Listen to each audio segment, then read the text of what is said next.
एक app download करना पड़ेगा टीचर्स को, वो रियल टाइम पिक्चर देगा हमको लॉन्गिट्यूड लेटीट्यूड के साथ।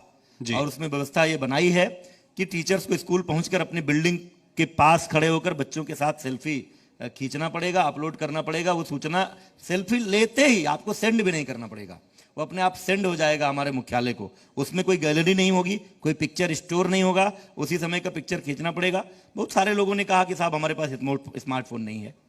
यद्यपि ये विश्वसनीय नहीं है कि टीचर कहे, आजकल बेरोजगार आदमी भी लेकर घूमता है, मजदूर भी लेकर घूमता है, और अच्छी सैलरी पाने वाला टीचर कहे कि हमारे पास स्मार्टफोन नहीं है। लेकिन लोगों को लगा कि शायद हमारी मॉनिटरिंग के लिए, यद्यपि केवल मॉनिटरिंग के लिए वो ऐप नहीं है, उस पर आप छुट्टी का एप्लीकेशन भी देंगे। उस पर आप बिना रजिस्टर के, जो आप रजिस्टर की बात कही ना, हमारी सरकार के पहले 1 महीना पहले जी हमारे उत्तर प्रदेश के शिक्षकों को 48 रजिस्टर मेंटेन करने पड़ते थे एक टीचर को। अब हमने उनको घटाकर 18 किया है, और जैसे हमारी प्लानिंग चल रही है आने वाले दिनों में रजिस्टर विहीन कर देंगे, सब कुछ ऑनलाइन होगा, कोई रजिस्टर नहीं होगा।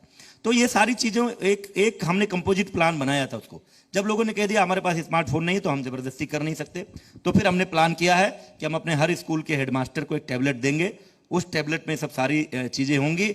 आने वाले कुछ महीनों के बाद कोई रजिस्टर पर हाजिरी नहीं होगी, कोई खंड शिक्षा अधिकारी नहीं तय करेगा कि किसको अब्सेंट करे किसको प्रेजेंट करे। ऑटोमेटिक ऑनलाइन सिस्टम में अब्सेंट और प्रेजेंस होगी। और अभी ही ये सुधार है कि अब्सेंटिज्म की शिकायत नहीं मिलती, प्रॉक्सी टीचर की शिकायत नहीं मिलती, और आने वाले कुछ महीनों में 100% विदाउट एप्लीकेशन कोई भी स्कूल से अब्सेंट नहीं हो पाएगा। उसकी व्यवस्था हम कर रहे हैं। ठीक, आप प्रेरणा ऐप की बात करें, प्रेरणा ऐप में बच्चों को प्रमोट भी इस बार कर रहे हैं क्योंकि कोरोना की वजह से उनका अध्ययन नहीं हो। विपक्ष ये सवाल उठा रहा है कि आप पढ़ाए नहीं तो इस तरह से प्रमोट कर रहे हैं बिना उनकी परीक्षा लिए। विपक्ष ही बता दे क्या करना चाहिए। हम लोग तो बड़े सकारात्मक लोग हैं, हम तो विपक्ष के हर सुझाव को मानने को तैयार रहते हैं। क्या हमको कोरोना काल में बच्चों को स्कूल भेज देना चाहिए था?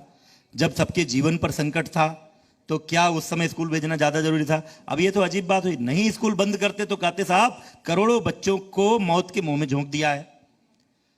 और अब जब प्रमोट कर रहे, बच्चा पढ़ ही नहीं पाया, ऑनलाइन क्लासेज, एक तरफ वो कहते भाई सबके पास तो इंटरनेट की सुविधा नहीं है, हर बच्चे में ऑनलाइन क्लास नहीं किया, तो अगर हम परीक्षा कराते तब कहते कि बताइए ऐसे बच्चों का क्या होगा।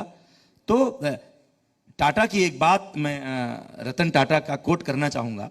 जब तमाम सारे लोग तमाम पैकेजेस की मांग कर रहे थे, दिव्य की दुनिया का इतना बड़ा पैकेज 20 लाख करोड़ का आत्मनिर्भर भारत माननीय प्रधानमंत्री जी ने उसी बीच जारी किया। नई शिक्षा नीति उसी बीच आई जिसने एक प्रधानमंत्री जी ने जड़ से जग तक उसके लिए शब्द इस्तेमाल किया है, मतलब गौरवशाली भारत की अतीत की नींव पर एक भव्य भारत की का भवन खड़ा करने की पूरी व्यवस्था उस नई शिक्षा नीति में है। हम उसके अंतर्गत प्री प्राइमरी के क्लासेज भी आंगनबाड़ी के कोलैबोरेशन से चलाने जा रहे हैं, उसकी ट्रेनिंग दे रहे हैं। वो इसी सत्र से 1 अप्रैल से जब नया सत्र शुरू होगा तो वो कर देंगे, ये सब चीजें कर रहे हैं। लेकिन जब जान पर बन आई थी, और ऐसे समय में बच्चों को प्रमोट करने से बेहतर निर्णय अगर कोई विकल्प विपक्ष के पास हो तो अपना मॉडल सुझाएं, हम उस पर विचार करेंगे। बहुत बहुत शुक्रिया, बहुत बहुत धन्यवाद सतीश द्विवेदी जी इस चर्चा में